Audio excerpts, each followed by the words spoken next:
So welcome to Chandru Study Center. இங்கே English கிராமரில் spot த errors பார்க்குறோம்.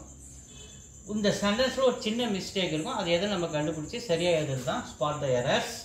She is sleeping for 5 hours.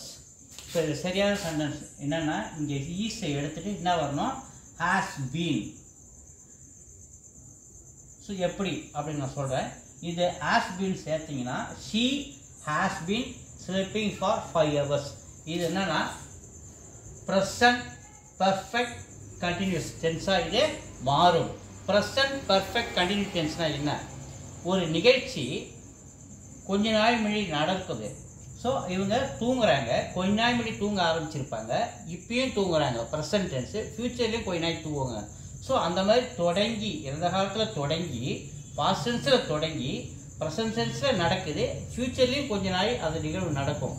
இதுதான் present perfect கண்டினியூன்னு சொல்கிறோம். Present perfect கண்டினியூன்னு சொல்கிறோம். பாருங்கள், she has been sleeping for 5 hours எழுதுகிறோம் பாருங்கள். she இது வந்து ப்ரொனவுன், ஹேஸ் கூட பீன் சேர்க்குறது. ஏன்னா வெர்பு கூட ஸ்லீப்ன்றது வெர்பு, இது கூட ஐஎன்ஜி சேரும்போது முன்னாடி பீன் சேரணும். அப்போ ஹேஸ் வந்தனால அது பர்ஃபெக்டு, ஐஎன்ஜி பீன் போட்டு ஐஎன்ஜி வந்தனால அது கண்டினியூஸ். அப்போ she has been sleeping for 5 hours. இது என்னோட மீனிங். ஓகேவா? ஸோ இது ப்ரெசன்ட் பர்ஃபெக்ட் கண்டினியூஸ் சென்ஸாக இது மாறுது. இதில் ஷார்ட்டாக சொல்ல போனால் ஈஸ் எடுத்துகிட்டு நம்ம ஹேஸ் பீன் சேர்க்கணும்.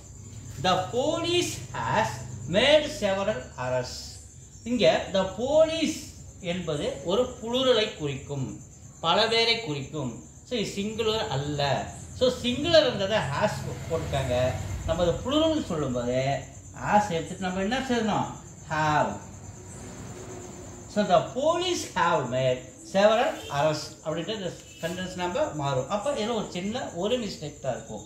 ஸோ இதுலேயும் ஒரு மிஸ்டேக் தான். இந்த ஒரு மிஸ்டேக்கு நம்ம சரியாக எடுத்து எழுதணும். இதுதான் ஸ்பாட் த எரர்ஸ். ஓகேவா? தேங்க்யூ.